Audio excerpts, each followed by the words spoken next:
पर्दे के पीछे श्री राम के गेटअप में तैयार हो रहे होते हैं।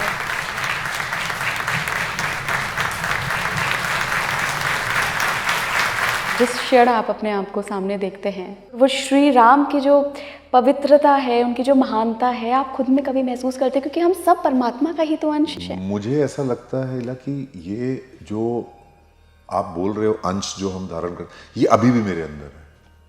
ये सिर्फ मेरे को कॉस्ट्यूम विशेष पहनने से वो नहीं मिलता है। जहाँ भी रामकथा होगी ना, जिस भी रूप में होगी, काकभूषुंडी जी, उनको वरदान प्राप्त है, चाहे इस यूनिवर्स में हो, चाहे किसी भी ब्रह्मांड में हो, वो आएंगे ज़रूर। जो कृपा बरस रही है वो ऐसे ही नहीं बरस रही, कहीं ना कहीं मुझे ऐसा लगता है कि वो हमेशा वहाँ पे होते हैं। राहुल जी, आप मिरेकल्स में यकीन करते हैं? मेरी पूरी कहानी, मेरी पूरी ज़िंदगी मिरेकल्स पे आधारित है।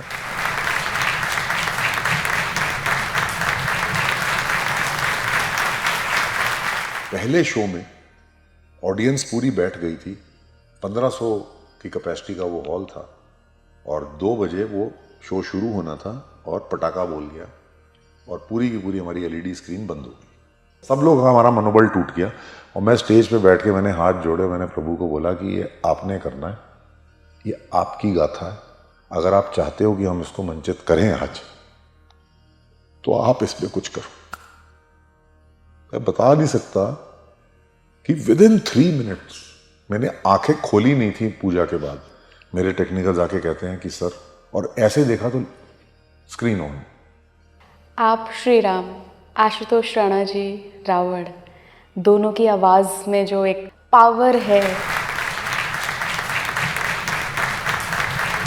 उनकी जो आवाज़ है उसमें उनकी आध्यात्मिकता दिखती है। तो जब वो शिवलिंग के सामने कोई भी सीन करते हैं, उसमें वो मेरे को खुद बोल चुके हैं कि राहुल, मैं एकदम भाव विभोर हो जाता हूँ और मैं बह जाता हूँ उस इमोशन में। महादेव के प्रति जो इमोशन है उसमें मैं पूरा समर्पित हो जाता हूँ।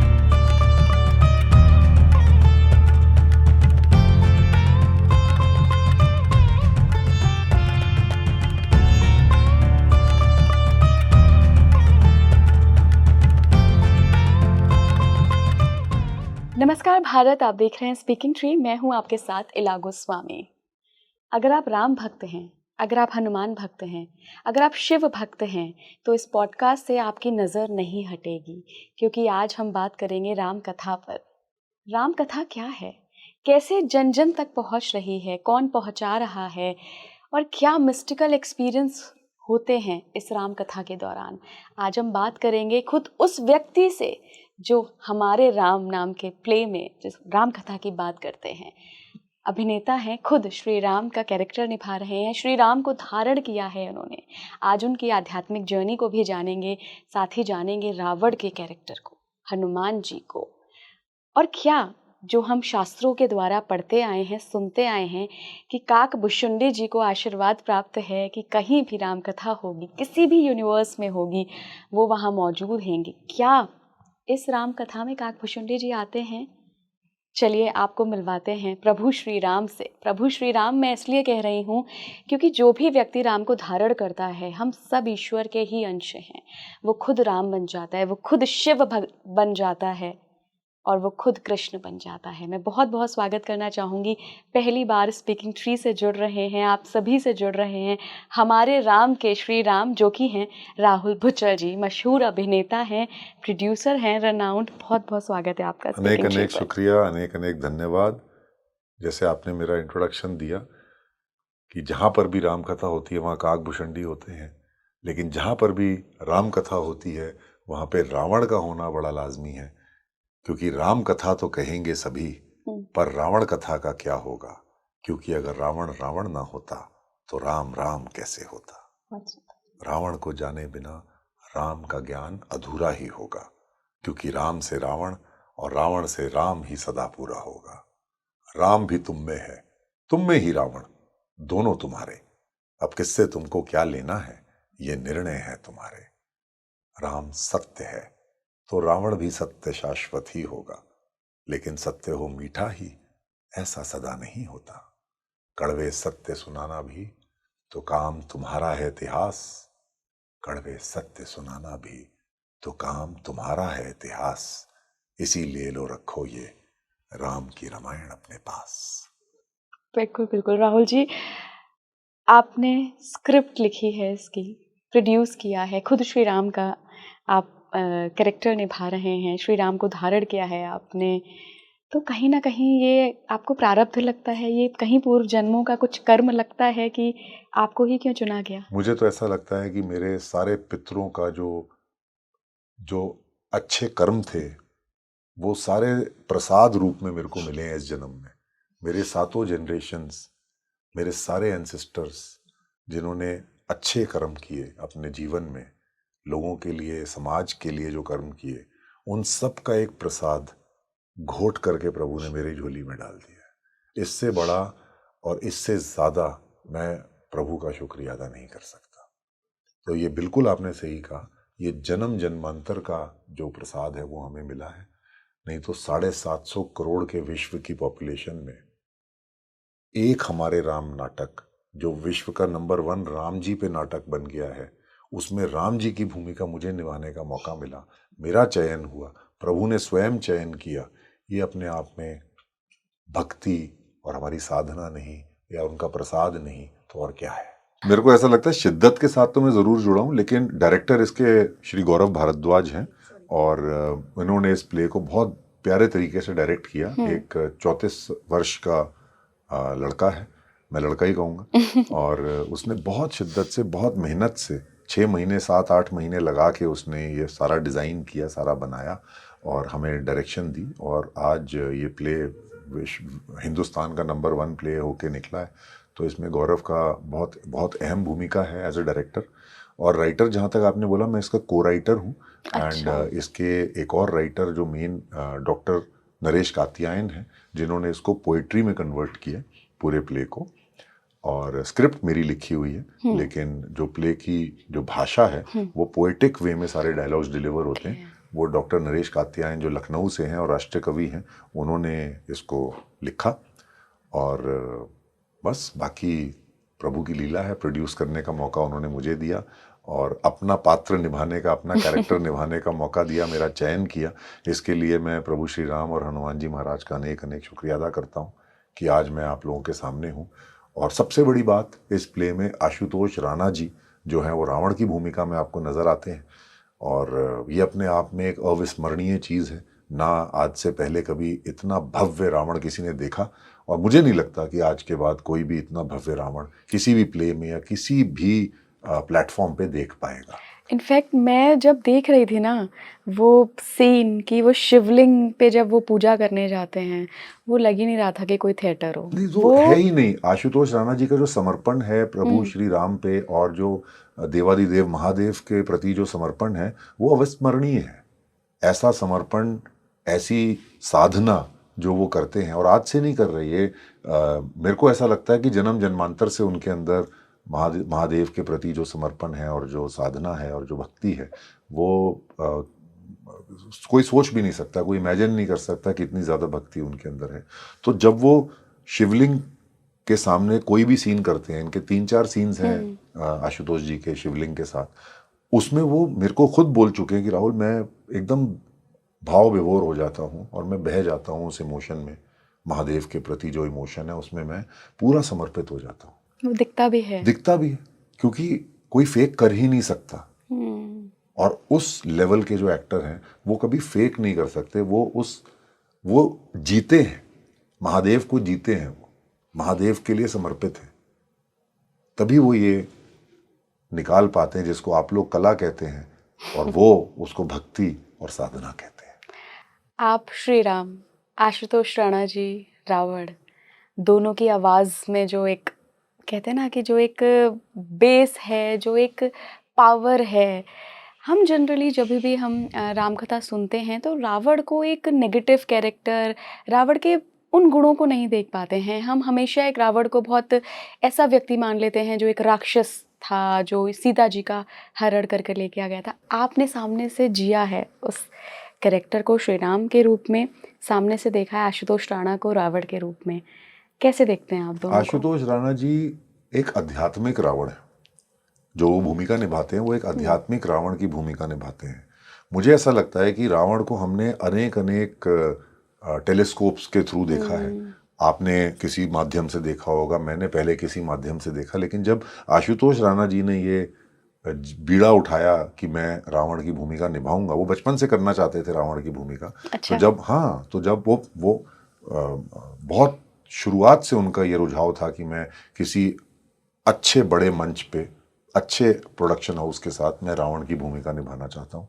तो जब उन्होंने इसको निभाया तो उन्होंने उसके अंदर के जो गुण थे, रावण वॉज नॉट ओनली कि भाई सीता जी का अपहरण किया, राक्षस था, वो तो था ही राक्षस, अपहरण तो हुआ ही था, उसमें तो कोई डाउट नहीं है, लेकिन वो क्यों हुआ, कैसे हुआ, क्या उसकी मानसिकता थी, क्यों उसने जो किया वो किया, वो सारे प्रश्नों का, उन सारे प्रश्नों का जवाब देता है हमारे राम, जो हमारा नाटक है, जिसके ऑलमोस्ट 300 मंचन हो चुके हैं।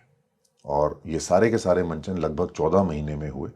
और फिर मैं बोलूँगा, इसके लिए हम हनुमान जी महाराज और प्रभु श्री राम का अनेक अनेक धन्यवाद करते हैं कि उन्होंने इस प्ले को उस लेवल पर लेके गए। जहाँ तक आपने आवाज़ की बात करी, yes, Ashutosh Rana ji is blessed with the most beautiful voice, और उनकी जो आवाज़ है उसमें उनकी आध्यात्मिकता दिखती है, उनके कैरेक्टर के प्रति जो डेप्थ है वो दिखता है, उनका जो ठहराव है कैरेक्टर के प्रति वो दिखता है, इंसानियत के प्रति ठहराव दिखता है, आध्यात्मिक ज्ञान के प्रति जो ठहराव है वो दिखता है, और वो दर्शकों को महसूस होता है, वो दर्शक उस चीज़ को महसूस करते हैं, क्योंकि वो उनकी वाणी तो है, लेकिन वो केवल वाणी से नहीं बोलते, वो अपनी आत्मा से बोलते हैं। जब हम केवल वाणी से बोलते हैं तो आपके कान सुनते हैं, और जब हम अपने भीतर से, हमारी अंतरात्मा से, हमारे हृदय से जब हम बात करते हैं तो आपकी अंतरात्मा उसको सुनती है। जब हम हृदय से बोलेंगे आपकी आत्मा सुनेगी, जब हम वाणी से बोलेंगे तो आपके कान सुनेंगे। कान का सुना इधर उधर हो जाता है, लेकिन जो आपकी आत्मा को जो महसूस हुआ, जो आपकी आत्मा ने सुना, वो इधर उधर नहीं होता, वो आपके अंदर बस जाता है। तभी हमारे राम जो नाटक है वो दर्शकों के अंदर बसा हुआ है। आज हमारे राम के 300 लगभग मंचन हो गए 14 महीने में, और इन सारे मंचनों का श्रेय मैं एज अ प्रोड्यूसर मैं देता हूं हमारी ऑडियंस को, जो हम उनको भगवान रूप मानते हैं। और हमें ऐसा महसूस होता है, हमें ऐसा प्रतीत होता है कि हनुमान जी महाराज और प्रभु श्री राम इस प्ले पे जो आशीर्वाद बरसाते हैं वो ऑडियंस के माध्यम से हमें अपनी ऊर्जा देते हैं, ऑडियंस के माध्यम से, और हम अपनी साधना, अपनी भक्ति, जिसको आप लोग एक्टिंग कहते हैं, उसके माध्यम से वही ऊर्जा हम ऑडियंस को उस समय वापस करते हैं। और फिर ऑडियंस की जब तालियों की गड़गड़ाहट होती है तो हमें वो ऊर्जा फिर से मिलती है, और हम तैयार हो जाते हैं अपने अगले मंचन को करने के लिए, जो जनरली आधे घंटे के बाद या 1 घंटे के बाद हमारा नेक्स्ट मंचन शुरू हो जाता है। हम एक दिन में 2 या 3 शोज भी करते हैं। 3.25 घंटे की अवधि का ये शो है, और एक दिन में 3 शो करना यानी 10.5-11 घंटे आप मंच पे खड़े हो, और उससे पहले मेकअप है, मीट एंड ग्रीट का 1-1 घंटा और जोड़ लो तीनों शोज का, क्योंकि जो ऑडियंस आती है उनको हम मिलते भी हैं, तो लगभग 15 से 16 घंटे आप थिएटर में होते हो जब आप 3 शोज करते हो। और ये ऊर्जा आपके अंदर जन्म नहीं ले सकती, ये ऊर्जा आपको वो देता है जिसको हम परमात्मा प्रभु श्री राम के नाम से जानते हैं। इतनी सारी आपसे बात करके मुझे ऐसा लगता है कि आप चुने गए हैं, चूजन वन हैं आप देखिए, विश्व की जो पूरी पॉपुलेशन है वो 750 करोड़ के लगभग है, 700, 800, 800 करोड़ के बीच में है, और हमारे राम जो है वो हिंदुस्तान का, भारतवर्ष का नंबर 1 प्ले है अब। और हमारे राम ने 14 महीने में 300 मंचन किए, और अगले 14 महीने में ये 1000 मंचन तक पहुंच जाएगा, क्योंकि हमारी सारे शोज लाइंड अप हैं। तो विश्व का राम जी के प्रति बनाया जाने वाला, दर्शाया जाने वाला ये सर्वोपरि नंबर 1 प्ले है। पूरे हिंदुस्तान का नंबर 1 प्ले निकल के उभरा है, बन के उभरा है, और 750 करोड़ की पॉपुलेशन में प्रभु ने मेरा चयन किया अपना कैरेक्टर निभाने के लिए। इससे बड़ा सौभाग्य एक जीवित आदमी का नहीं हो सकता, और इसके लिए मैं उनका अनेक अनेक शुक्रिया अदा करता हूँ, हाथ जोड़कर शुक्राना करता हूँ, उस प्रभु का धन्यवाद करता हूँ जिन्होंने अपनी प्रतिभा को दर्शाने के लिए मुझ जैसे तुच्छ मानव का चयन किया, और हम माध्यम मात्र हैं ईला, हम एक कंड्यूट है, उसके अंदर की जो तार और जो करंट है वो तो वो दे रहे हैं और नाम हमारा हो रहा है। अगर वो तार और करंट निकाल दें तो हम तो सिर्फ एक पाइप है, वो भी पीवीसी की पाइप है जो सिर्फ पोल्यूशन फैलाएगी और कुछ नहीं करेगी। हम तो वो हैं। तो हमने, फिर मैं बोलता हूँ, कुछ नहीं किया, जो हो रहा है वो प्रभु कर रहे हैं और वो अपने आप उसको चला रहे हैं। मैं तो बस नतमस्तक हूँ, उनकी लीला, उनकी उनकी विडंबना देख करके मैं तो हैरान हूँ कि ऐसा भी हो सकता है कि एक मानव 750 करोड़ में पॉपुलेशन में एक चोजन वन, एक हमारे राम, एक प्ले जो नंबर 1 प्ले है उसमें प्रभु की भूमिका निभा रहा है। ये अपने आप में एक बहुत बड़ी चीज, आशीर्वाद है। आशीर्वाद है पूर्वजों का, मेरे जितने पूर्वज, मेरे जितने पितृ हैं उनका आशीर्वाद, मेरी जनरेशन्स का जो प्रसाद है वो हमें मिला है। गेटअप का ही मेरा अगला सवाल है। जब आप पर्दे के पीछे श्री राम के गेटअप में तैयार हो रहे होते हैं और जिस क्षण आप अपने आप को सामने देखते हैं शीशे में, कैसा महसूस होता है? क्या वो एक आध्यात्मिक एनर्जी और वो श्री राम की जो पवित्रता है, उनकी जो महानता है, आप खुद में कभी महसूस करते हैं? क्योंकि हम सब परमात्मा का ही तो अंश है। मुझे ऐसा लगता है इला कि ये जो आप बोल रहे हो अंश जो हम धारण कर, ये अभी भी मेरे अंदर है। ये सिर्फ मेरे को कॉस्ट्यूम विशेष पहनने से वो नहीं मिलता है, वो मेरी जिंदगी का एक हिस्सा है, मेरी आत्मा का एक हिस्सा है, मेरा एक अंश है। मैं उनको जीता हूँ। आज से लगभग 5 साल पहले मैंने प्रभु श्री राम को अपने अंदर धारण किया। धारण करते हुए मुझे 4 से 6 महीने का समय लग गया, लेकिन जब वो मेरे अंदर आए तो ना मैंने उनको निकलने दिया और ना उन्होंने निकलने की चेष्टा करी, क्योंकि उनको अंदर एक सुख की अनुभूति कराने की मैंने कोशिश करी।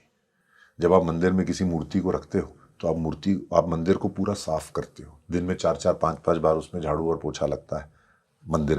मंदिर को साफ रखते हैं हम लोग।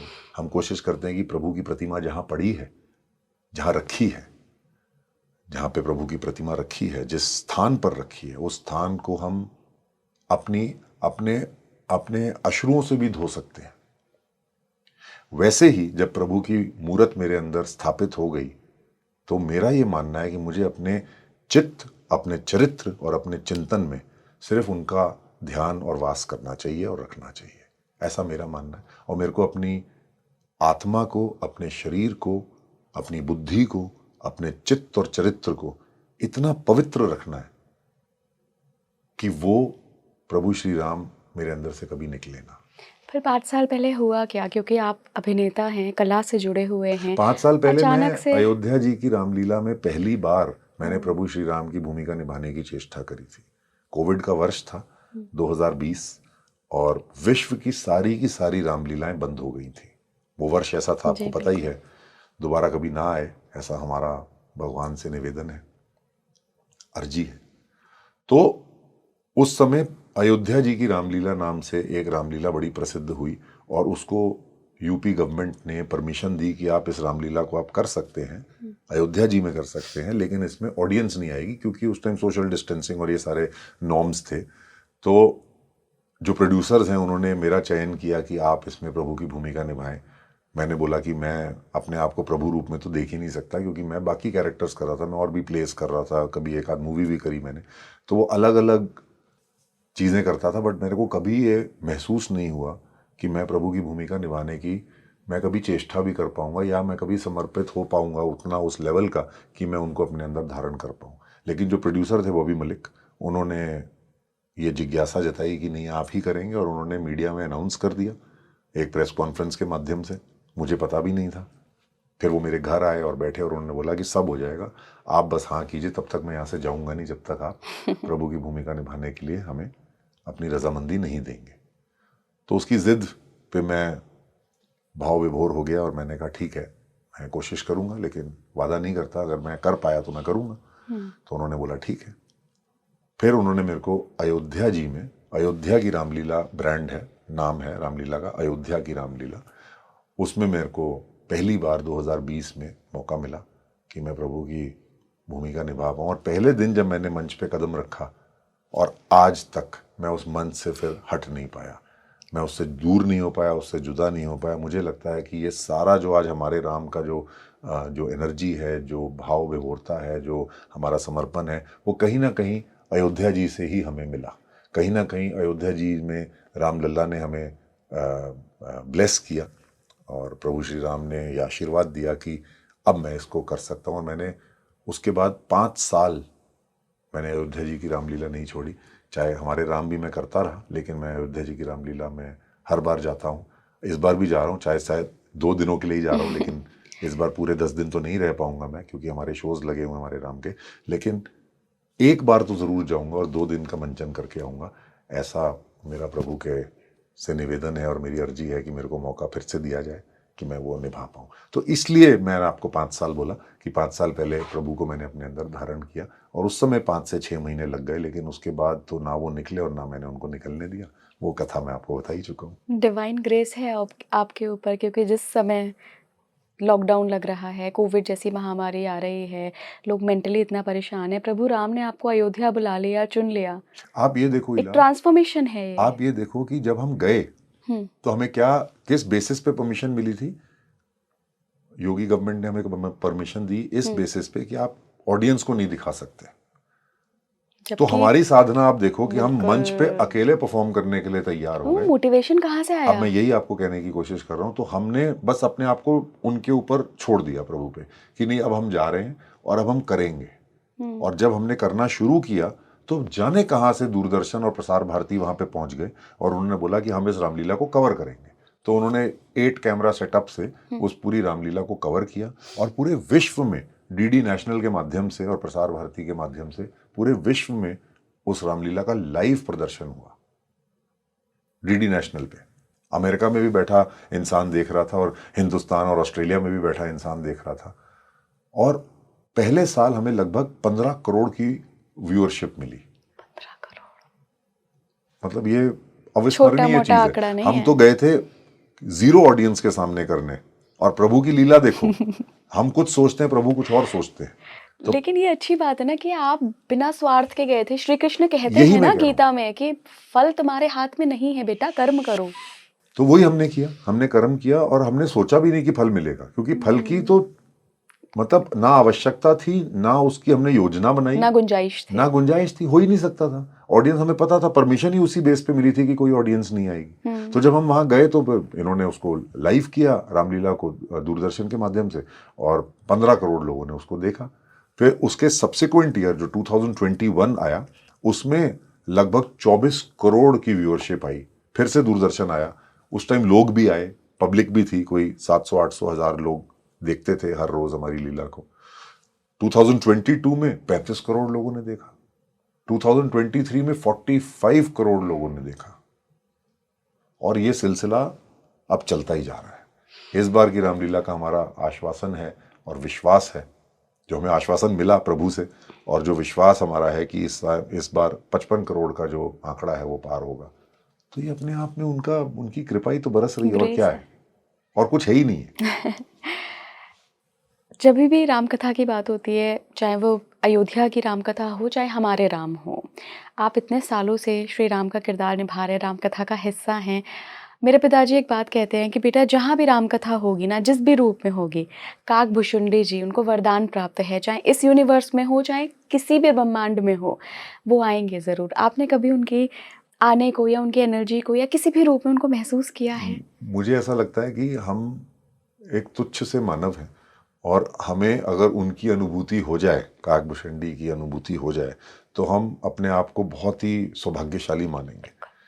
तो मुझे ऐसी अनुभूति नहीं हुई, क्या पता मेरा जो आध्यात्मिक ज्ञान या जो मेरा जो समर्पण है अभी उस लेवल का नहीं है कि मैं उस अनुभूति को अपने अंदर पिरो सकूं या उसका आभास कर सकूं। लेकिन ये बात भी सत्य है कि मुझे हनुमान जी महाराज की अनुभूति ज़रूर होती है, और हर शो ऑफ हमारे राम, जितने भी हमने शोज़ किए, हर बार मुझे ऐसा लगता है कि हनुमान जी महाराज कहीं ना कहीं से हमें अपना आशीर्वाद दे रहे हैं। और हमारा जो प्ले है उसके मिड पॉइंट पे हनुमान जी महाराज की एंट्री भी होती है। हमारा एक एक्टर है जो हनुमान जी महाराज के वेशभूषा में रोल करता है, और उसमें पूरी की पूरी हनुमान चालीसा 2.25-3 मिनट की हम लोग उसको चलाते हैं, बैकग्राउंड जो म्यूज़िक है वो हनुमान चालीसा चलता है और हनुमान जी चलते हुए राम जी के पास आते हैं। वो उनकी पहली भेंट होती है।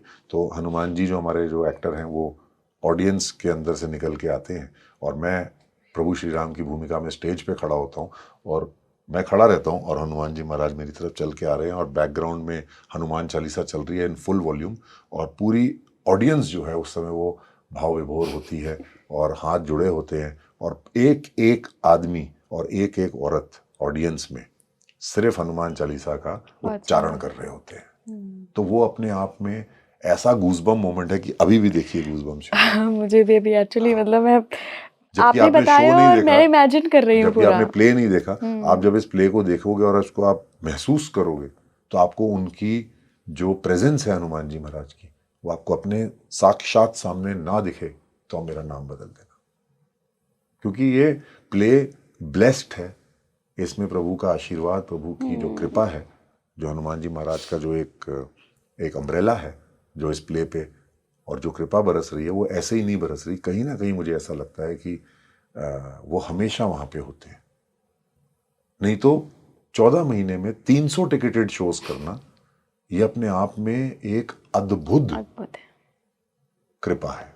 कहते हैं ना कि ईश्वर के नाम का प्रचार जहाँ भी हो रहा होगा वहाँ ईश्वर खुद फिर उस डोर को पकड़ लेता है और कहता है छोड़ दे बेटा, मैं लेके जाऊंगा। हाँ, अगर वो प्रचार सच्चे मन से हो, अगर वो प्रचार किसी फल की कामना से ना हो, अगर वो प्रचार प्रभु का जो है, जो आप करना चाहते हो, जो आप दिखाना चाहते हो, दर्शाना चाहते हो, उसमें आप निस्वार्थ हो। जब आप निस्वार्थ होगे तो ये सारी की सारी जो कृपा है आप पे मल्टीपल फोल्ड्स में बरसेगी। इसमें कोई शक शुबा नहीं है, ऐसा मेरा मानना है। राहुल जी, आप मिरेकल्स में यकीन करते हैं? मेरी पूरी कहानी, मेरी पूरी जिंदगी मिरेकल्स पे आधारित है। हमारे इस प्ले में, हमारे राम में इतने मिरेकल्स हुए हैं और हो भी रहे हैं और हर एक्टर की जिंदगी में मिरेकल्स पे मिरेकल्स हुए हैं, तो मैं क्यों नहीं विश्वास करूंगा। हमारे में इसमें बहुत बड़ी एक जायंट साइज एलईडी स्क्रीन लगती है जो लगभग 2600 स्क्वायर फीट की एलईडी स्क्रीन होती है, जो ऑब्वियसली बाहर से आती है। उसमें बहुत सारा तामझाम तारे हमारे सब कनेक्टेड होती हैं। तो एक मंचन के दौरान हमारे 4 शोज थे उस दिन। 2 शोज एक दिन थे सैटरडे को और 2 शोज संडे को थे। और पहले शो में ऑडियंस पूरी बैठ गई थी। 1500 की कैपेसिटी का वो हॉल था और 2 बजे वो शो शुरू होना था और पटाखा बोल गया और पूरी की पूरी हमारी एलईडी स्क्रीन बंद हो गई। ये प्ले बहुत हद तक एलईडी स्क्रीन पे आधारित है क्योंकि उसके जो ग्राफिक्स हैं, जब तक सीन के वो एलईडी स्क्रीन चल के जो ग्राफिक्स नहीं आते, जो हम लोगों ने खुद अपने बनाए ग्राफिक्स, तब तक उसका आनंद आपको अनुभूति नहीं होगी, प्रभु की अनुभूति नहीं होगी। वो एक ऑरा बन जाता है। वो एक ऑरा बन जाता है। लाइट्स और साउंड तो है ही, कॉस्ट्यूम्स भी हैं, डायलॉग्स भी हैं, सब कुछ है, लेकिन साथ में एलईडी का भी, it's a combined combination of everything. Smoke, fog, lights, camera, sound, LED screen, costumes, dialogue delivery, songs, background score, it runs in tandem. हर चीज एक साथ साथ चलने वाली चीज है। तो जब पटाखा बोल गया 1:55 के आसपास और 2 बजे हमारा शो शुरू होना है, 1500 आदमी ऑडियंस में बैठा है और 6:30 बजे दूसरा शो है, तो अगर हम इस शो को डिले करेंगे तो वो वाली ऑडियंस बाहर आके खड़ी हो जाएगी। 1500 लोग, खचाखच ऑडिटोरियम भरा हुआ। आप विश्वास नहीं मानेंगे इला कि मेरे आंखों तले सामने अंधेरा आ गया कि इंसान करे तो करे क्या।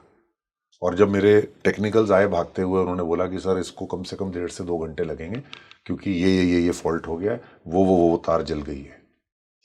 मैं कहा कोई तरीका है इसको करने का? कह रहे सर मिनिमम 1.5 घंटा। और मिनिमम 1.5 घंटे का मतलब 3:30 बजे आपका शो शुरू होगा, 3.25 घंटे का लगभग शो है, तो 7 बजे खत्म होगा और दूसरा शो 6:30 बजे, ऑडियंस उसकी बाहर 6 बजे से जमावड़ा होना शुरू हो जाएगा। और फिर ट्रैफिक जैम, केओस, प्रेशर, बहुत बुरा हाल था।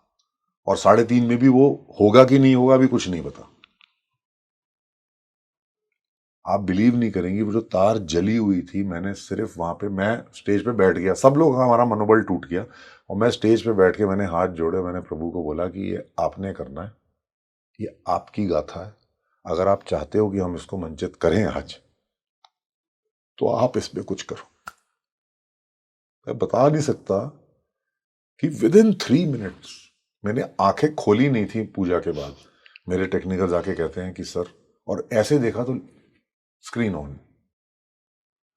अब वो जली हुई तार से ऑन हुई या ना जली तार से ऑन हुई मुझे नहीं पता कि क्या था, लेकिन स्क्रीन ऑन हो गई।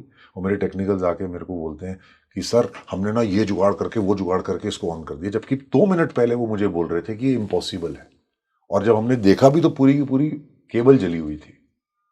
अब वो कैसे हुआ, क्या हुआ, किसने क्या किया, भगवान जाने क्या हुआ। ये अपने आप में एक इतना बड़ा मिरेकल है, एक्चुअली मिरेकल है।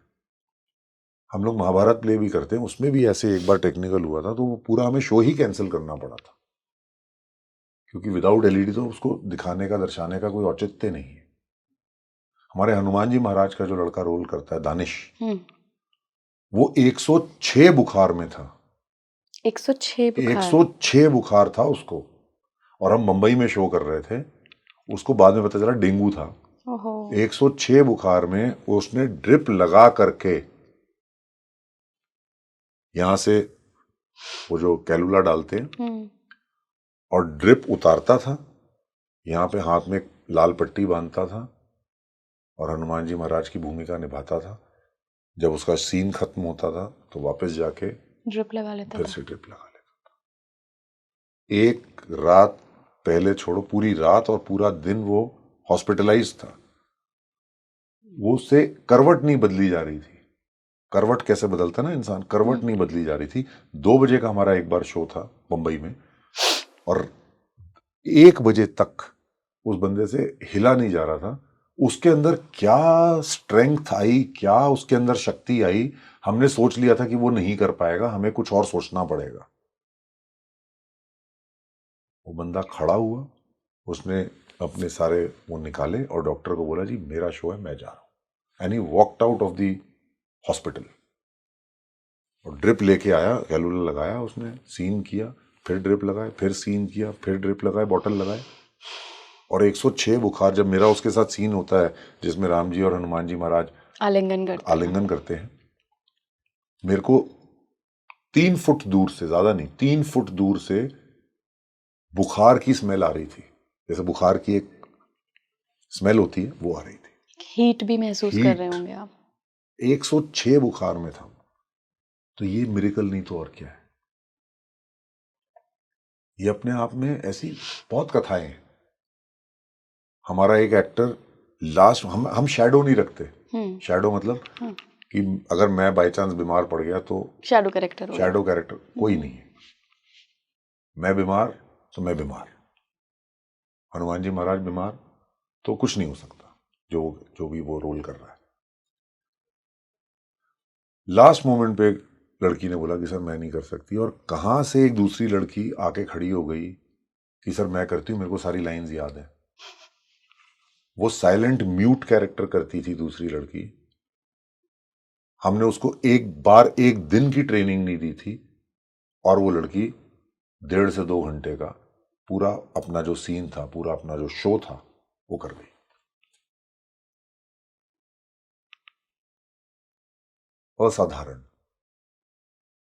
असाधारण चीजें हुई इस प्ले के साथ। मैं सोचता था एक जमाने में कि कोई ऐसा प्ले बने, चाहे मैं बनाऊं चाहे कोई भी बनाए, लेकिन कोई ऐसा प्ले बने, मन तो था कि मैं ही बनाऊं, कि जिसका हम सिर्फ स्मरण करें कि हम इसको इस शहर में करें तो हाउसफुल हो जाए। टिकट प्राइस जो मर्जी डालूं, चाहे मैं 10,000 रुपए डालूं, चाहे मैं 1,000 रुपए डालूं, मेरे को हाउसफुल चाहिए। और जिस दिन पे डालूं उस दिन पे हाउसफुल हो, जिस शहर में डालूं उस शहर में हाउसफुल हो। और हमारे राम ने मेरे इस माइंडसेट को, मैनिफेस्टेशन को, साधना को सत्य वचन में कन्वर्ट कर दिया। आज हमारे राम का मंचन किसी भी शहर में कर लो, किसी भी ऑडिटोरियम में कर लो, और कितनी दफा कर लो, कितनी बार कर लो, हाउसफुल ही मिलता है। कोई भी टिकट प्राइस हो, आपको हाउसफुल ही मिलेगा, चाहे वो कलकत्ता हो, चाहे वो चेन्नई हो। चेन्नई में हिंदी स्पीकिंग ऑडियंस, वो भी शुद्ध हिंदी, बेंगलोर हो, ये मैं नॉन सेंटर्स की बात कर रहा हूं, जो हिंदी के सेंटर्स नहीं है। तो ये प्ले ही मिरेकल हो गया। श्री राम है ना, श्री राम तो सबके दिलों में है, फिर वो हमने नॉर्थ इला हो ये साउथ हो। एग्जैक्टली हमने इला ये सोचा कि इसको हम अब्रॉड लेके जाएंगे, तो अब्रॉड में सबसे पहले कहाँ ले जा रहे हैं? दुबई, दुबई जो अपने आप में अल्लाह की नगरी है।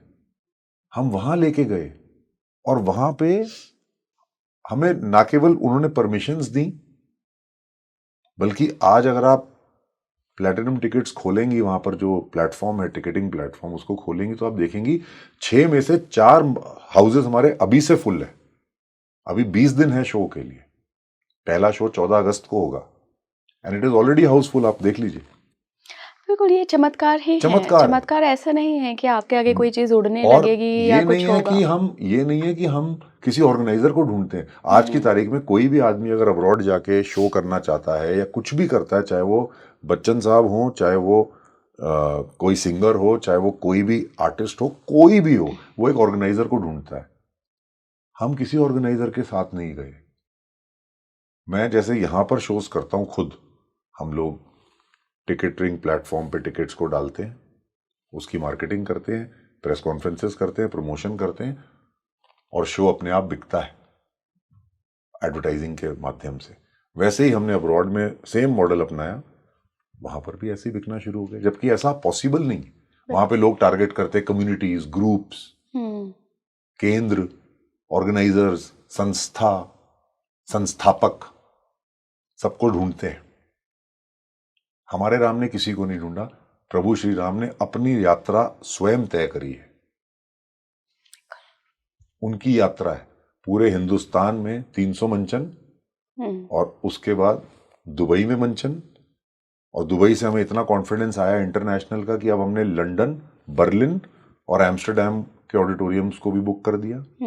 और 2026 में हम अमेरिका जा रहे हैं, 51 मंचन करके आएंगे ब्रॉडवे में। ये हिंदुस्तान का पहला नाटक होगा जो यहां से ब्रॉडवे जाके शो करके आएगा। आपने ब्रॉडवे के शोज तो बहुत देखे होंगे इंडिया में, लेकिन इंडियन शो ब्रॉडवे में जाके करना, ये अपने आप में प्रभु की अनुभूति होगी। बिल्कुल बिल्कुल। राहुल जी, मैंने जो काकभूषुंडी वाला सवाल पूछा था, वो सवाल इसलिए था क्योंकि मैंने कहीं से सुना है कि कोई एक व्यक्ति हैं जो 72 बार सेम हमारे राम देखने आए हैं। तो देखिए, जो ये आपको कहाँ से पता चला? ये पता, क्योंकि ये सत्य है, ये हमारी रिसर्च रहती हाँ। है, हमें पता रहता है। क्योंकि देखिए, जो आध्यात्मिक अनुभव होते हैं, ज़रूरी नहीं है कि ईश्वर अपने रूप में आए या किसी आपको कोई लाइटनिंग में महसूस हो या कुछ ऐसे चमत्कार दिखाएं। ईश्वर तो सादे सिंपल किसी मनुष्य के रूप में भी आ सकते हैं। क्योंकि 72 बार मेरे लिए ना ये आंकड़ा थोड़ा चौंकाने वाला था कि कितना भी प्यार हो, आप वो समय निकाल पा रहे हैं, आप टिकट खरीद पा रहे हैं, आप समय पे आ पा रहे हैं और 72 बार देख रहे हैं एक ही शो को, सिर्फ श्री राम को देखने आ रहे हैं। तो हो सकता है वो काकभूषुंडी हो। मैं आपके अंदर शब्द भरने की कोशिश नहीं कर रही हूँ, ये मेरा इंटरप्रिटेशन है। बिल्कुल आपका इंटरप्रिटेशन सही है और ये सत्य है कि एक इंसान है, मैं उनका नाम तो नहीं लूंगा और वो उनका औहदा भी नहीं बताऊंगा, वो गवर्नमेंट में बहुत ऊंचे औहदे पे हैं और उन्होंने 72 बार इस नाटक को देखा और 72 बार की 72 बार वो भाव विभोर होके बैठते हैं, हाथ जोड़ के बैठते हैं और फ्रंट रो में बैठते हैं। और जब मैं एक बार मैंने उनसे पूछा, मैंने कहा आपने कितनी बार देखा, तो उन्होंने बोला 72 टाइम्स। और तब मैंने उनसे पूछा आपने 72 टाइम्स में क्या देखा, इसमें 72 बार? कह रहे हैं ये मेरी साधना है, ये मेरी भक्ति है और मुझे ऐसा लगता है, उन्होंने बोला कि ये मेरा सत्संग है। जैसे हम हर गुरुवार को या सप्ताह में एक दिन हम सत्संग पे जाते हैं, ऐसे मुझे लगता है कि जब भी हमारे राम किसी भी शहर में मंचित होता है तो मेरे को ये सत्संग अटेंड करना है। तो और जहां तक काकभूषुंडी वाली आपने बात बोली, बिल्कुल सही है, क्या पता उस रूप में हो, इसमें कोई डाउट नहीं है, लेकिन मुझे ऐसा लगता है कि मेरी सारी ऑडियंस ही काकभूषुंडी है। मुझे ऐसा लगता है कि जैसे मैंने आपको पहले बोला कि प्रभु श्री राम उनके रूप में ही हमें अपना ऊर्जा और अपना आशीर्वाद दे रहे हैं। बिल्कुल। तो हम अपनी ऑडियंस को भगवान मानते हैं और उसमें कोई डाउट नहीं है, मेरी ऑडियंस मेरा भगवान है। हम उन्हीं के लिए कर रहे हैं, उन्हीं की गाथा उन्हीं को दिखा रहे हैं। हम सबके अंदर प्रभु का वास है, कोई भी हो, चाहे आप रियलाइज करो, चाहे आप उसको महसूस करो या ना करो, हम सबके अंदर प्रभु का वास है। और अगर कोई भी इंसान जो प्रभु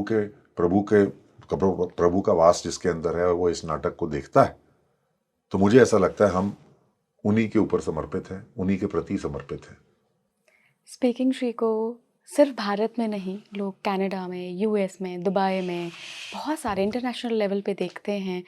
तो जो बाहर के लोग हैं या भारत के उन हिस्सों में हैं, दूर दराज के क्षेत्रों में हैं, जो हमारे राम देखने नहीं आ सकते, उनके लिए मेरा ये सवाल है कि सबसे प्यारा दृश्य, सबसे प्यारा डायलॉग, सबसे प्यारी अनुभूति पूरे प्ले में आपको कौन सी होती है? जो सीन आप कभी कहते हैं ना कि जिसके डायलॉग आप भुला नहीं सकते, मन में है, यूँ तो आपका पूरा ही प्ले मन में होगा, लेकिन फिर भी। देखिए, ये प्ले भुलाने वाला तो है ही नहीं, क्योंकि हम मेरे को ऐसा लगता है कि प्रत्येक सीन इसमें, मैं अगर एक को निकालूंगा तो आप बोलोगे आप अपनी लेफ्ट आंख चूज करो या राइट चूज करो, आप अपना बड़ा बेटा चूज करो या छोटा बेटा चूज करो, या बड़ी बेटी चूज करो या छोटी बेटी चूज करो। मेरे लिए सारे के सारे सीन्स जो है मेरे हृदय के बहुत निकट है, क्योंकि मैंने एक एक सीन को सोच करके, उसकी स्क्रिप्टिंग करके, मैंने ध्यान से एक एक सीन सोचा कि हम ये दिखाएंगे, ये दिखाएंगे, ये दिखाएंगे। और उसमें एक सीन बहुत प्यारा है जिसमें, जैसे आपने मेंशन किया, जिसमें रावण जो है वो देवादिदेव महादेव की भक्ति और पूजा करता है। जब रावण ऑडियंस से निकल के अपने पहले सीन में, जब आशुतोष राणा जी रावण की वेशभूषा में ऑडियंस से निकल के आते हैं, तो पूरी ऑडियंस चकित और एकाग्रचित्त होकर उनको देखती है। और कैलाश खेर साहब ने इसमें गाने गाए हैं, सोनू निगम साहब ने गाने गाए हैं, शंकर महादेवन साहब ने गाने गाए हैं, आशुतोष राणा जी ने खुद गाना गाया है इसमें, और वो लाइव गाते हैं, शिव तांडव स्तोत्र लाइव गाते हैं। तो वो एक अनुभूति जो आपने सीन मेरे को बताया, जिसमें वो महादेव की पूजा करते हैं, और उसके बाद महादेव प्रकट होते हैं, और महादेव के प्रकट होने के बाद हनुमान अपना आशुतोष राणा जी रावण की भूमिका में उनके साथ शिव तांडव स्तोत्र साझा करते हैं और वो लाइव गाते हैं। और शिव तांडव स्तोत्र का जो यूएसपी है, जो यूनिक सेलिंग प्रोपोजिशन जिसको सो कॉल्ड कहा जाता है, वो ये है कि वो हिंदी में है। आपने आज तक शिव तांडव स्तोत्र संस्कृत में देखा हो, बिल्कुल, जटाटवी गलत जल प्रवाह। अब उसको आशुतोष राणा जी ने, आलोक श्रीवास्तव जी जो लिरिसिस्ट है, उनके माध्यम से हिंदी में उसको कन्वर्ट कराया, उसका रूपांतर किया हिंदी में, और वो हिंदी वाला शिव तांडव स्तोत्र पेश करते हैं ऑडियंस के सामने, और ऑडियंस भाव विभोर हो जाती है। जटाओं में है जिसकी जल प्रवाह, वो वाला जो है वो हिंदी में गाते हैं। तो वो अपने आप में एक अविस्मरणीय सीन है, वो अपने आप में एक ऐसा सीन है जो आप लोग को right from the beginning goosebumps देगा, और आपको प्रभु देवादिदेव महादेव की भक्ति में चूर करके रखेगा। दूसरा एक सीन है जिसमें रावण के स्वप्न में राम जी आते हैं, वो एक बहुत प्यारा सीन है। क्या होता है उसमें? अब वो आप देखिए तो आपको पता चलेगा। उसमें जब रावण अपना सब कुछ हार जाता है और बिल्कुल लास्ट रात जो होती है उसकी जीवन की आखिरी रात, वो अपने कक्ष में बैठा हुआ है, नवमी वाली रात, और उसको स्वप्न आता है, और उस स्वप्न में राम जी प्रकट होते हैं। तो वो अपने सारे जो सवाल हैं वो राम जी से करता है, और राम जी हर एक सवाल का जवाब देते हैं, और इसको बिल्कुल तृप्त कर देते हैं, रावण को एकदम तृप्त कर देते हैं। मोक्ष जो है वो वही है, वही मोक्ष था जो रावण को उस समय मिला जब उसके सारे सवाल खत्म हो गए और सांसें चलती रही। जब आपकी सांसें चलती रहती हैं और आपकी महत्वाकांक्षाएं और आकांक्षाएं खत्म हो जाती हैं, आपके सवाल सब खत्म हो जाते हैं, आप एकदम न्यूट्रल स्टेट में हो जाते हैं, उसको सच्चा मोक्ष कहा जाता है। और जब आपकी सांसें खत्म हो जाएं और आपकी महत्वाकांक्षाएं रह जाएं, उसको मृत्यु कहा जाता है। तो रावण को मृत्यु नहीं चाहिए थी, रावण को मोक्ष चाहिए था। और वो मोक्ष तभी प्राप्त होता है जब आप न्यूट्रल हो जाएंगे, जब आपको आपके सारे सवालों के जवाब मिल जाएंगे, आपकी सारी महत्वाकांक्षाएं पूरी हो जाएंगी, आपकी सारी आकांक्षाएं पूरी हो जाएंगी, और आपको अब किसी से कुछ नहीं चाहिए होगा, ना कोई सवाल, ना कोई वस्तु विशेष, और सिर्फ आप प्रभु की भक्ति में लीन हो जाएंगे। उसको वो मोक्ष का जो निर्वाणा है, जो मोक्ष की जो स्टेट है, वो रावण को प्रभु श्री राम ने प्राप्त कराई है। क्या बातचीत हुई? क्या हम एक कोई प्रश्न का उत्तर जान सकते हैं? देखिए, सबसे बड़ा जो प्रश्न है वो रावण बोलता है कि तुम तो आर्यवृत्ति के थे राम। अगर मैंने कुछ गलत किया तो तुम मुझको आके समझा देते, जो सही गलत है आके मुझको बतला देते और मेरे को ठीक कर देते। तो राम जी बोलते हैं समझा देता, परंतु 14 वर्षों का वनवासी मैं तुम्हारे नगर नहीं आ सकता था। तोड़ के वचन की मर्यादा क्या मैं तुमको समझा सकता था? लेकिन फिर भी समझाने का दायित्व निभाया था मैंने। इतने लोगों की वाणी से तुमको समझाया था मैंने। मारीच, सुमाली, माल्यवंत और जामवंत ने समझाया। अंगद, हनुमान गए लंका, तुमको सत का पथ दिखलाया। मंदोदरी और कुंभकर्ण ने भी तुमको समझाया था रावण, और भ्रात विभीषण ने सन्मार्ग बतलाया था रावण। स्वयं मेघनाद जैसे सुत ने भी दर्पण दिखलाया था तुमको। इतने लोगों ने समझाया पर समझ ना आया था तुमको। इन सब ने तो तेरे आगे केवल अपना मुंह खोला था, लेकिन इन्होंने जो बोला था हे रावण, वो मैंने ही बोला था। तो ये जो प्रभु बहुत सुंदर जवाब देते हैं रावण को कि तेरे को तो मैं समझाने बहुत रूप में आया हूं, हर रूप में आया हूं।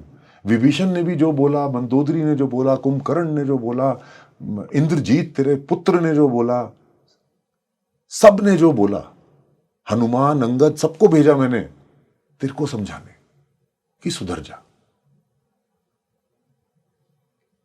वाणी उनकी थी, लेकिन बोला तो मैंने ही था ना। तो ये मत बोल कि मैंने तेरे को समझाया नहीं, मैंने तेरे को सब कुछ समझाया।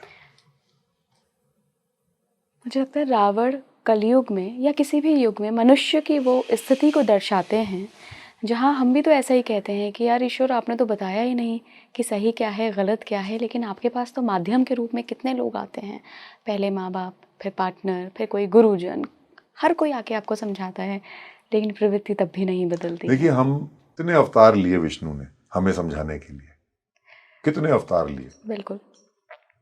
मछली से शुरू होके कछुए तक गए, आधा मानव आधा जानवर, नरसिंह अवतार वो तक लिया,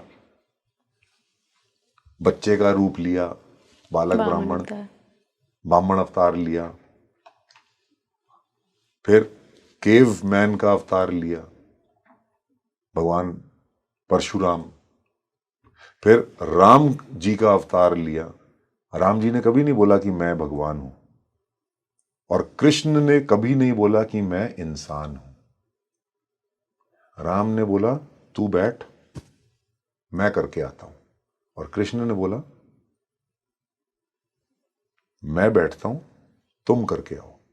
तो हर ढंग से, कहने का मतलब यह है, हर तरीके से, हर ढंग से हमने, भगवान ने मानव को समझाने की कोशिश की है।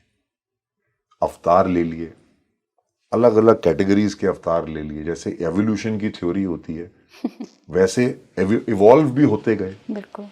मछली से शुरू हुए, कछुआ गए, सुअर गए, नरसिंह अवतार लिया, बामन अवतार लिया, परशुराम का अवतार लिया, राम अवतार लिया, कृष्ण अवतार लिया, बुद्ध के रूप में समझाने की कोशिश कर ली, हर तरीके से समझाने की कोशिश कर ली, लेकिन हम नहीं सुधरे। तो हम कलयुग में क्या सुधरेंगे? जब हम उस समय नहीं सुधरे तो हम आज क्या सुधरेंगे, जब उन्होंने सब कुछ बता दिया आपको, सब कुछ आपके सामने रख दिया। आपने थोड़ी देर पहले एक आंकड़ा दिया कि लगभग 50 करोड़ से ज़्यादा लोगों के पास पहुंचेगा हमारे राम, जो ये प्ले है श्री राम की अद्भुत राम कथा है ये। तो ये मास अवेकनिंग नहीं है एक तरीके से, आपको नहीं लगता कि एक मास अवेकनिंग है? क्योंकि वो कूल समाज, सो कॉल्ड कूल समाज, जो कि आध्यात्मिकता को बहुत अनुकूल मानता था, जो कि राम कथा को कहता था कि अरे कहाँ तुम ये रिचुअलिस्टिक उसमें पड़े हो, कहाँ तुम धर्म में पड़े हो, लेकिन आज वो देखने आ रहा है। आज वो देखने आ रहे हैं, हमारे यंगर जनरेशन देखने आ रही है। 16 साल की उम्र से लेके 98-100 ईयर्स की उम्र के लोग देखने आ रहे हैं। 12 साल, 8 साल, 9 साल के बच्चे देखने आ रहे हैं। और बिलीव यू मी, जो ये छोटे बच्चे आके जब ये शिव तांडव स्तोत्र गाते हैं आ करके आफ्टर द शो हमारे सामने, अच्छा, इतने इतने 3-3, 4-4 साल के बच्चे जब वो शिव तांडव स्तोत्र गाते हैं, जब हमारे ज्ञान दिखाते हैं अपना, जो भजन गाते हैं और अपना ज्ञान हमारे सामने प्रदर्शित करते हैं, हमें ऐसा लगता है कि हमने जिस एक मोटिव के लिए इस प्ले का निर्माण किया वो पूरा हो गया। हमारा मोटिव क्या था? यंगर जनरेशन को प्रभु से जोड़ना। हमारा मोटिव क्या था कि हम एक ऐसा नाटक बनाएं जिसमें 3.25, क्योंकि जेनजी है, जेनजी को 3.25 घंटे में आप पूरा नाटक, पूरी रामकथा, मैक्सिमम कांडों के बारे में अगर हम बता दें, दर्शा दें और उसको उनके ढंग से अच्छे लाइट कॉस्ट्यूम ड्रामा और साउंड के साथ अगर हम, और गानों के साथ, बैकड्रॉप म्यूजिक साउंड के साथ मॉडर्निज्म का तड़का लगा के अगर हम उनको वो कथा बताएं जो 8,000 वर्षों पुरानी है, तो कहीं ना कहीं उनका इंटरेस्ट जागेगा, क्योंकि कथा तो बहुत जबरदस्त है। अगर हम इसको एक कथा के रूप में ही देख लें तो ही बहुत जबरदस्त है, अगर हम इसको भगवान की कथा के रूप में देख लें तो भी बहुत जबरदस्त है। या मैं कहता हूँ छोड़ देते हैं कि ये भगवान की कथा, हम कहते हैं कि ये एक नॉर्मल कथा है। अगर एक कहानी भी है तो क्या विस्मरणीय कहानी है, क्या विस्मरणीय कहानी है। तो वो जो बांधने का, और जहां तक आपने बोला कि जो ये कूल जनरेशन है, आज कौन सा ऐसा रिलीजियस स्थान है जो खाली है? आप मुझे बताओ। मैं यही कह रहा हूँ ना, चाहे मास आप अवेकनिंग केदारनाथ जी है। चले जाओ, आप सारे ज्योतिर्लिंग चले जाओ, आपको जगह नहीं मिलेगी वहां पैर रखने की। आप सारे शक्तिपीठ हो जाओ, आप और तो और जो प्रभु श्री राम का जो अयोध्या जी में मंदिर है वहां चले जाओ, 1 लाख आदमी रोज आ रहा है प्रतिदिन। आप वैष्णो माता के चले जाओ, आप कहीं चले जाओ, आप अपना खुद चूज कर लो कि मैं इस स्थान पर जाऊंगी, और आप वहां पर, आप बिलीव मी, आपको जगह नहीं मिलेगी। तो लोगों का जो ये एक, मैं कहता हूं समर्पण है प्रभु के प्रति, वो बढ़ता ही जा रहा है। और मैं कहूं हमारे प्ले की वजह से बढ़ रहा है, नहीं, ये एक समाज में एक बदलाव आया है। बिल्कुल। और ऐसा बदलाव आया है कि हर आदमी उस जगह पर जाने को तड़प रहा है, समझने के लिए कि ऐसा क्या है। जो भगवान को मानता है वो भी, जो नहीं मानता है वो भी। जो नहीं मानता है वो शायद मानना चाहता है, या जो नहीं मानता है वो शायद देखना चाहता है कि ऐसा क्या है, और जो मानता है उसकी मानता और बढ़ती जा रही है। हमारे प्ले में भी यही है।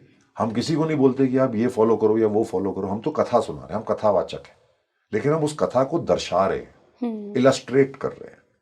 हम सिर्फ बैठ के कथा नहीं कर रहे, हम उसको दर्शाने का काम कर रहे हैं। जो साधु संत हमारे बैठ के दर्शाते हैं, बताते हैं, वो बता रहे हैं, हम भी वही काम कर रहे हैं, लेकिन हम उसको दिखा रहे हैं। बिल्कुल। वो बता रहे हैं, हम दिखा रहे हैं। तो हम भी एक तरीके से कथावाचक ही हैं, लेकिन हम ये नहीं बोल रहे कि आप हमें फॉलो करो, हमें ये करो, हमें वो करो, इसका ये लो, वो आपके ऊपर है। हम तो अपनी कथा सुना के, दर्शा के अगले स्थान पे निकल जाएंगे और आपके लिए छोड़ जाएंगे एक बहुत अविस्मरणीय अनुभव, जिसको आप अगले कुछ दिनों तक सोचते रहोगे। और अगर उसका एक अंश भी अपने अंदर धारण कर लो, प्रभु श्री राम के चरित्र और उनके चित्र का, चिंतन का अगर एक भी अंश अपने अंदर आप धारण कर लो, तो हमें लगेगा कि हमारा जो ये मंचन है ये सफल हो गया। एक बहुत अहम सवाल जो जनरली यूथ मुझसे भी पूछता है कि इला जी, रामायण, महाभारत, ये कुरुक्षेत्र का युद्ध, ये जो श्री राम लंका समंदर पार करके गए थे, जिसके सारे प्रूफ साक्षात हमें दिखते हैं, अब तो सैटेलाइट में आप बहुत इजीली देख सकते हैं राम सेतु के प्रूफ, क्या ये मिथोलॉजी है? क्या ये मिथ है? क्योंकि हमने तो इसको मिथ के रूप में नहीं पढ़ा, लेकिन लोग प्रोपगेट ऐसे कर रहे हैं कि ये मिथ है। ये तो हमारी पौराणिक इतिहास है।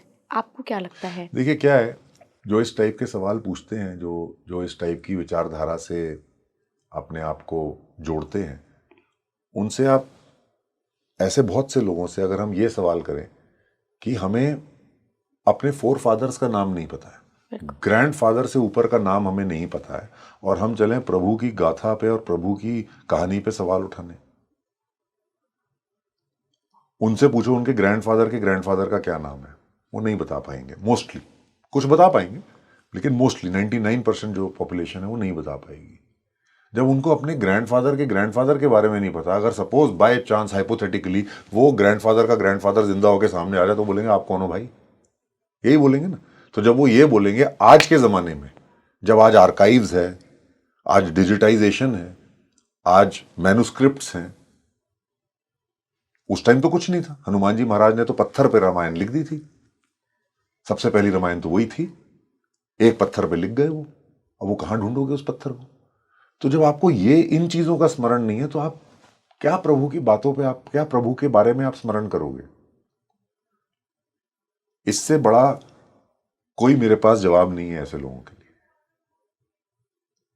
बाकी आपका देखो, आजाद हिंदुस्तान है, आपकी थॉट आजाद है, आप आजाद हो, आपने जो सोचना है आप सोचो। हम जो सोच रहे हैं हम यहां तक सोच रहे हैं, आप जितना मर्जी जो मर्जी सोचो, आप उसमें इजाफा करो या आप कुछ भी कंट्रीब्यूट मत करो उस कथा पे। जैसे हरि अनंत, हरि कथा अनंता। आज तक जिस जिसने रामायण लिखी उनको जो पता था वो लिख गए, लेकिन कथा है अनंता। अब इसके बाद हमें नहीं पता, अगर आप कुछ और जानते हो तो आप इस पे आगे कंट्रीब्यूट कर लो, आप लिख लो। तो हरि अनंत, हरि कथा अनंता, मुझे यहीं तक पता था। जितनों ने भी रामायण लिखी लास्ट में यही लिखते हैं, हरि अनंत, हरि कथा अनंता, मतलब मुझे यहीं तक पता था। इसके आगे अगर आप कुछ इजाफा करना चाहो तो वो आप कर दो, आप अपनी एक्सपीरियंस इस पे लिख दो। बाकी ऐसे प्रूफ्स बताना, ये दिखाना, वो प्रभु के प्रति मेरे को नहीं लगता कि हमें ये सब चीजें करनी भी चाहिए। ये हमारा विश्वास है, ये हमारी हिस्ट्री है, ये हमारी माइथोलॉजी नहीं है, ये हमारा इतिहास है और हमें अपने इतिहास पे गर्व करना चाहिए, ऐसा मेरा मानना है। बिल्कुल। आपको कुछ अंदर से जुड़ाव या ट्रांसफॉर्मेशन महसूस होता है जब से आप राम कथा के साथ पूरा जुड़े ही हैं? ट्रांसफॉर्म हो गया मिला मैं। मुझे ऐसा लगता है कि जैसे मैंने आपको बताया 5 साल पहले प्रभु ने वास किया और उसके बाद से वो नहीं निकले। तो मेरे को ये नहीं है कि आज मैं शो करने जा रहा हूं तो मैं उससे पहले कुछ भी करूं और शो वाले दिन मैं कॉस्ट्यूम पहनते ही एकदम से चेंज हो जाऊंगा, तो वो नकली लगेगा और वो नकली होगा।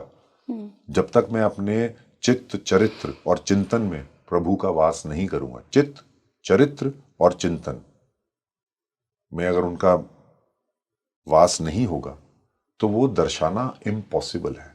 आप उसको चीज को नहीं दर्शा सकते।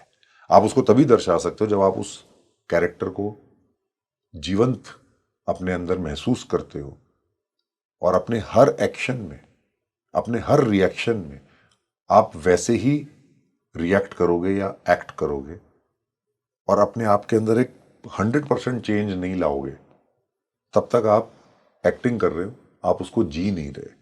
और मेरे को एक्टिंग करना पसंद नहीं है, मेरे को कैरेक्टर जीना पसंद है। और जब से मैंने प्रभु श्री राम का कैरेक्टर लिया भी और किया भी और कोशिश भी करी उनको निभाने की, मैंने कोई और कैरेक्टर नहीं पकड़ा और मुझे नहीं लगता कि अब मैं कोई और कैरेक्टर पकड़ भी सकता हूँ।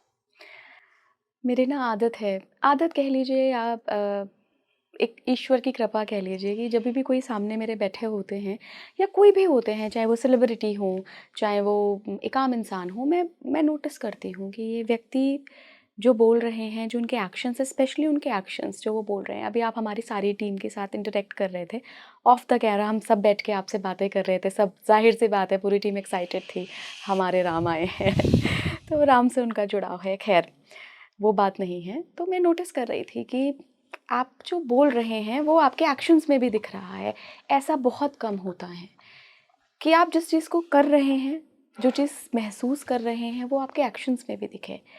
ये शायद एक जेन्युइन पर्सन की निशानी होती है। और वो 5 साल पहले जो आपने राम को धारण किया, वो अगर हम सब कर लें तो हमारे भी एक्शंस, मन, कर्म, वचन तीनों अलाइन हो जाएंगे। बिल्कुल सच बात है। जैसे जैसे मैंने बोला, चित्त, चरित्र और चिंतन, तीनों में प्रभु का वास हो जाए और प्रभु के बारे में ही आप अगर ये करो तो ये पूरी दुनिया राम राज्य में कन्वर्ट हो जाएगी। जो हम बनाना चाहते हैं, जो हम स्थापित करना चाहते हैं, मैं कह रहा हूँ और कुछ मत करो, राम राज्य पढ़ लो। आशुतोष राणा जी की बहुत अच्छी किताब भी है राम राज्य, उसका नाम ही राम राज्य है। अमेजोन में सेल भी होती है और उसमें उन्होंने ऐसे ऐसे चित्र दर्शाए हैं, ऐसी ऐसी चीजें बताई हैं, दिखाई हैं, लिखी हैं, जो अगर हम पढ़ लें तो हमारे में एक टोटल 180 डिग्रीज कन्वर्जन आ सकता है। हमारी आत्मा का जो थिंकिंग है, हमारा प्रोसेस ऑफ थिंकिंग, हमारा वे ऑफ लिविंग पूरा बदल सकता है और सात्विकता की ओर जा सकता है। तो वो अपने आप में एक बहुत बड़ी अनुभूति होगी, बहुत बड़ा एक एक्सपीरियंस भी होगा।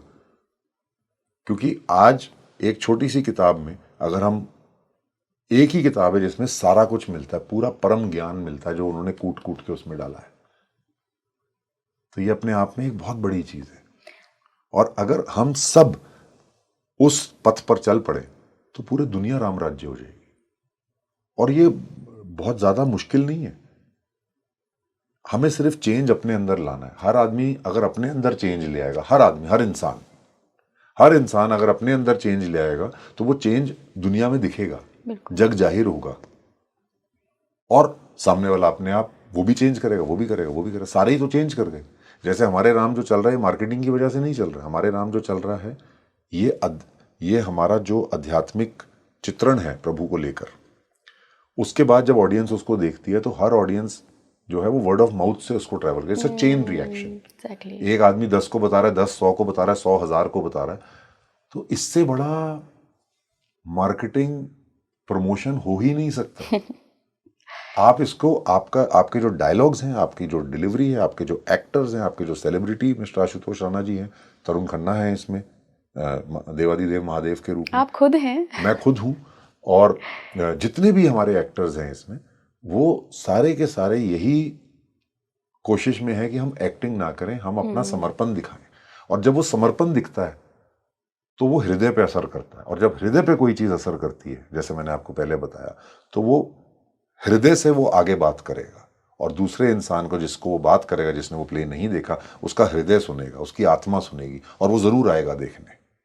और फिर जब वो देखेगा तो वो जो एक्सपीरियंस है उसको महसूस करके वो आगे सेम चीज रिप्रोड्यूस करेगा। ऐसे ही हम अगर अपने चित्त, अपने चरित्र और अपने चिंतन में प्रभु का वास कर ले, प्रभु को धारण कर ले, और प्रभु श्री राम हमारे अंदर आ जाए, तो हम अपने अंदर तो बदलाव ले ही आएंगे, सामने वाला भी अपने अंदर बदलाव ले आएगा। And it only takes two and then the third person to make a change. बिल्कुल। जो मेरा अगला सवाल है, ये हमारे राम के श्री राम से सवाल नहीं है, एक प्रसिद्ध अभिनेता, प्रसिद्ध प्रोड्यूसर से मेरा सवाल है ये। हम मनुष्य जो हैं वो मन, बुद्धि, अहंकार के ज़रिए बहुत जन्मों के संस्कारों को लेकर एक शरीर में प्रवेश करते हैं, जो सटल बॉडी है हमारी कहलाती है। और ये सारी प्रवृत्तियाँ अक्सर हमारे अंदर झलकती हैं, जिनमें क्रोध, ईर्ष्या, दया ना करना, ये सबसे जल्दी हमें घर कर जाती हैं अगर हम आध्यात्मिकता की तरफ नहीं होते हैं। और ये कहीं ना कहीं हर मनुष्य में होती ही हैं। आपने कैसे उसको ओवरकम किया, या आपके अंदर था ही नहीं? एक अभिनेता के लिए वो कितना ज़रूरी होता है और कितना मुश्किल होता है, क्योंकि जब आप आशुतोष राणा जी जैसे व्यक्तित्व के साथ काम कर रहे हैं, इधर आप हैं, इधर वो हैं, कंपैरिजन की कभी भावना नहीं आती है? कभी वो भावना नहीं आती कि इनके लिए ज़्यादा ताली बज रही है और किसी और के लिए नहीं बज रही है, जब हनुमान आ रहे हैं तो नहीं बज रही है? मैं सिर्फ एक ह्यूमन एंगल से, ये एक आम व्यक्ति के नज़रिए से सवाल पूछ रही हूँ। देखो, एज अ प्रोड्यूसर आपने ये सवाल पूछा तो आपको राहुल बुच्चर जवाब देगा इसका। और इसका जवाब यही है कि जब हमने आशुतोष राणा जी को इस प्ले में लाने की चेष्टा करी कि आप इस प्ले में हमें अपना आशीर्वाद, अपनी ब्लेसिंग्स दीजिए, तो मेरे को वहां तक पहुंचने में 2 साल लग गए थे। उन तक पहुंचने में मेरे को 2 साल का वर्ष का समय लग गया था। तो ये 2 साल की मेरी पूरी जर्नी है। अगर आप इसको विश्वास माने तो पहले 6 महीने तो लगे मुझे उनसे मीटिंग करते हुए, 6 से 8 महीने मैं उनके मैनेजर्स के थ्रू उनसे मीटिंग नहीं कर पाया था। 6 महीने लग गए। 6 महीने के बाद मैं उनसे मिला। और आशुतोष राणा जी का एक बहुत ही क्लियर वो अपने आप से एक होता है कि वो काम भी उसी के साथ करते हैं जिससे उनका हृदय मिलता है। वो ना पैसे के लिए काम करते हैं और ना किसी को नीचा या ऊंचा दिखाने के लिए काम करते हैं। वो काम ही तब करेंगे क्योंकि काम उनके लिए काम नहीं है, उनके लिए काम समर्पण है। और समर्पण वो उसी के साथ करते हैं जिससे उनका दिल मिलेगा, जिससे उनकी भावना मिलेगी, जिससे उनकी आत्मा मिलेगी। नहीं तो वो काम नहीं करते। और ये मुझे नहीं पता था। तो मुझे ऐसा लगता है कि पहले 6 से 8 महीने उन्होंने मुझे टेस्ट किया होगा। और उसके बाद फाइनली जब मेरे को उन्होंने समय दिया तो मैं उनके पास स्क्रिप्ट लेके गया और मेरे से खड़ा नहीं हुआ कि ऐसी उनकी स्ट्रांग वाइब्रेशन थी, क्योंकि वो अपने आप में एक बहुत ही आध्यात्मिक इंसान है। दद्दा जी के शिष्य हैं वो। और उन्होंने जब इस स्क्रिप्ट को सुनना शुरू किया तो उन्होंने मुझे 15 मिनट का समय दिया था उस दिन, और वो मीटिंग हमारी 6 से 8 घंटे चली, 6 घंटे चली मेरे को लगता है। ऐसा क्या कह दिया आपने नहीं, कि मैंने कुछ 15 नहीं मिनट कहा, नहीं मैंने कुछ नहीं कहा, बल्कि इनफैक्ट जब हमने स्क्रिप्ट को पढ़ना मैंने शुरू किया, उनके सामने मैंने बताना शुरू किया कि मैंने ये सीन ऐसे सोचा है, वो ऐसे सोचा है, सारा कुछ बताया, तो उन्होंने एक चर्चा शुरू कर दी, एक विचारधारा पूरी निकल के आई। स्क्रिप्ट तो हमने 5 पेजेस ही पढ़े होंगे, लेकिन जो उनका जो ज्ञान था जो मेरे को मिला, जो मेरे को बिल्कुल हिला के रख गया, और जो मेरा जो समर्पण था उनके प्रति, वो उस दिन इतना समर्पित हो गया मैं कि चाहे वो मुझे 20 साल इंतजार करने को कहते, मैं 20 साल तक इंतजार करता, क्योंकि मुझे और कोई रावण चाहिए ही नहीं था।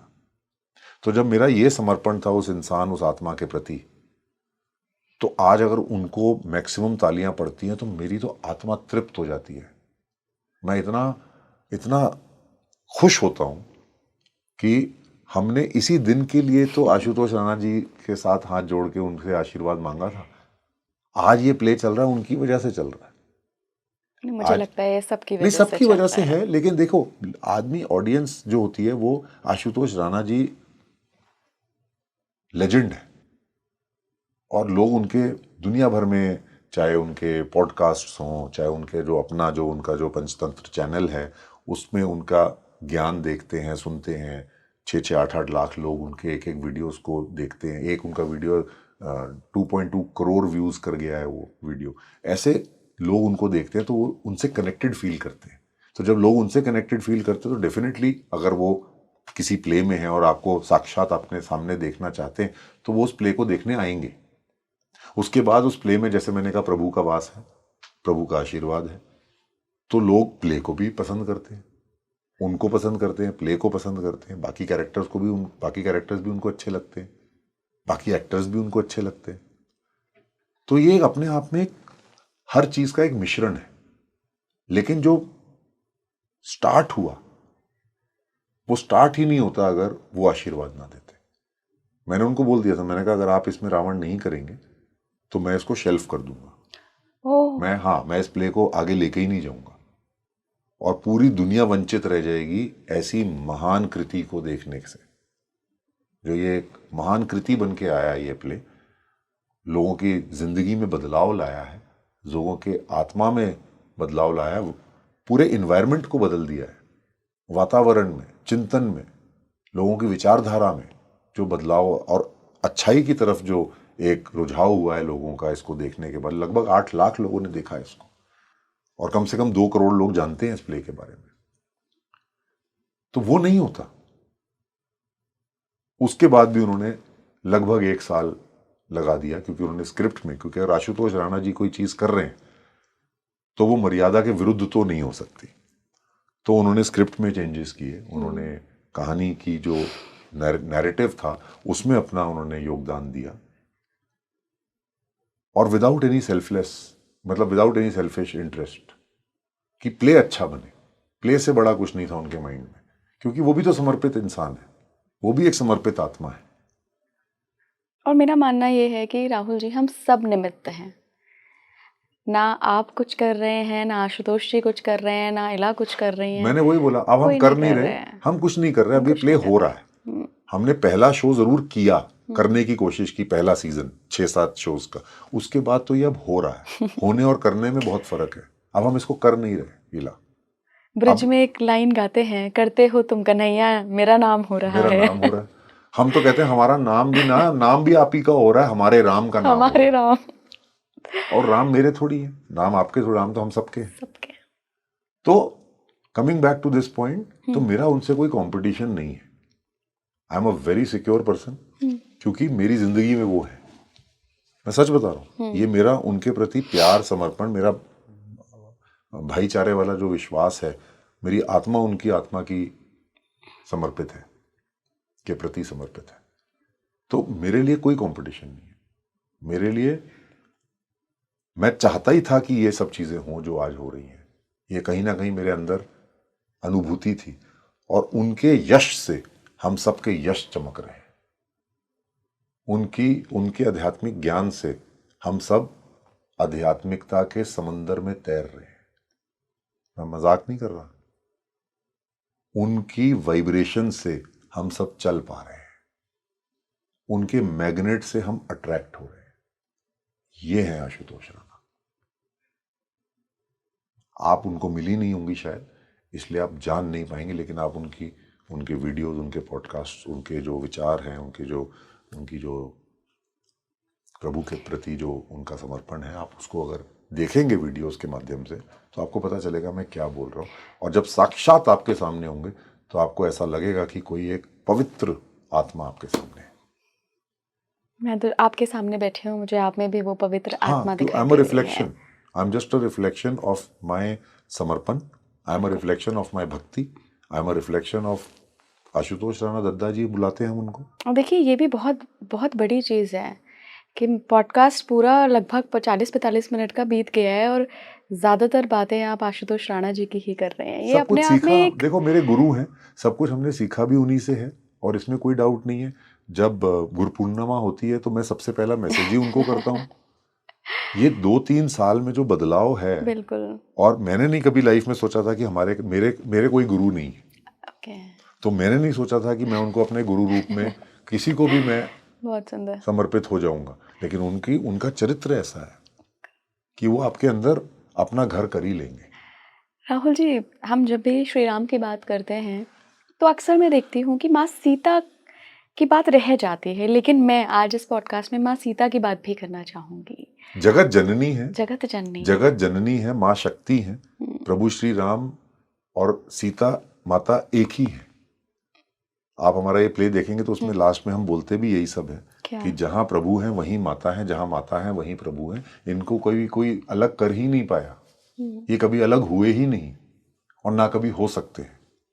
ये तो लीला करने आए और लीला करके चले गए। और वो लीला जो वो बैठे हुए एक तीर से रावण को मार सकते थे, वो छोड़ो, वो नौबत ही नहीं आती। रावण अगर कोशिश भी करता तो माँ सीता जगदम्बा को हिला भी नहीं पाता। उनको किडनैप करना तो दूर की बात थी, उनका अपहरण करना तो बहुत दूर की बात थी। जब भगवान किसी रूप में आते हैं, किसी अवतार में आते हैं, तो दुनिया को एक पाठ पढ़ाने के लिए आते हैं। और वही आज देखो 8,000 वर्ष हो गए, हम वही पाठ आज भी पढ़ रहे हैं और ऐसे पढ़ रहे हैं कि अभी ये घटना अभी घटित हुई है। हर युग में रेलेवेंस है हर इसका। युग में रेलेवेंस है, चाहे वो त्रेता हो, चाहे वो कलयुग हो, बिल्कुल। चाहे वो द्वापर हो, चाहे वो सतयुग हो। हर युग में उनका रेलेवेंस है, हर युग में उनके बारे में बात करी जाती है। पांडवों ने भी बोला हर हर महादेव, कौरवों ने भी बोला हर हर महादेव, राम ने भी बोला हर हर महादेव, रावण ने भी बोला हर हर महादेव। तो जैसे उनकी रेलेवेंस है, और सतयुग में तो सारे देवी देवताओं ने बोला हर हर महादेव, कलयुग में हम तो बोल ही रहे हैं। तो ऐसे ही प्रभु श्री राम का जो ये हर युग में जो उनकी जो रेलेवेंस की हम बात करते हैं, सीता माता की जो रेलेवेंस की बात करते हैं, जगत जननी। आप शिव भक्त हैं? मैं प्रभु भक्त हूं। प्रभु में मेरे लिए ना शिव और वैष्णव में कोई अंतर नहीं है। मेरे हिसाब से हमारे प्ले में भी यही बोला जाता है, हरि का द्रोही कोई शिव का अनुरक्त ना हो सकता, जो शिव का भक्त नहीं है वो नारायण भक्त ना हो सकता। जब लक्ष्मण सवाल पूछता है कि आप जब रामेश्वरम की पूजा होती है तो आप शिव की पूजा हम क्यों करें, हम तो वैष्णव हैं, हम शिव जी की पूजा क्यों करें, तो राम लक्ष्मण को जवाब देते हैं, लक्ष्मण हरि का द्रोही कोई शिव का अनुरक्त ना हो सकता, जो शिव का भक्त नहीं है वो नारायण भक्त ना हो सकता।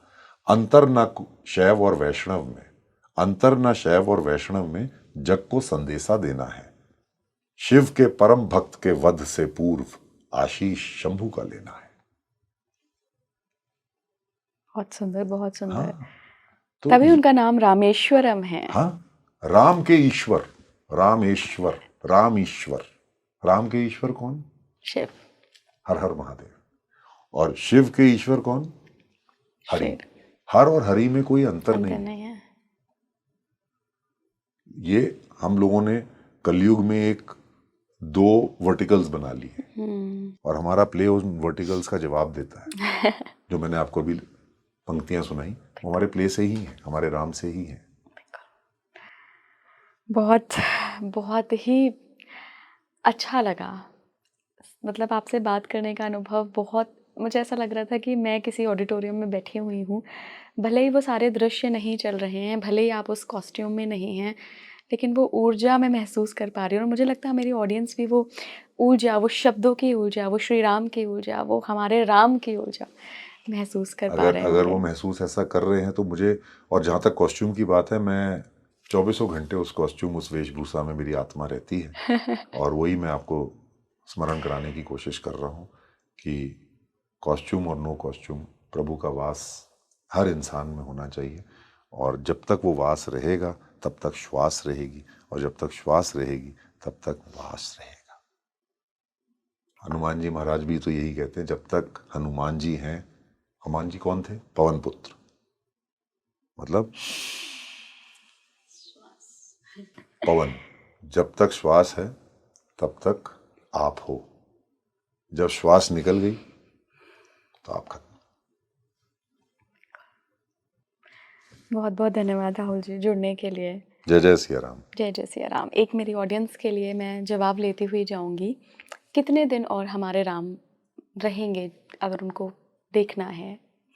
हमारे राम 8, 9 और 10 अगस्त 2025 को कमानी ऑडिटोरियम में होगा, और बुक माई शो पे इसकी टिकट्स होती है।